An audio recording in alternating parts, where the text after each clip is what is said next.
Add typewriter image. Resize it. Add text layer. Use Courier New Font.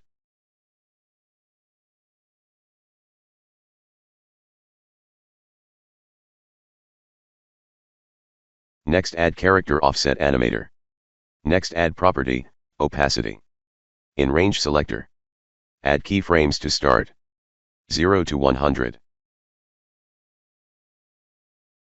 In advanced, change smoothness to 0.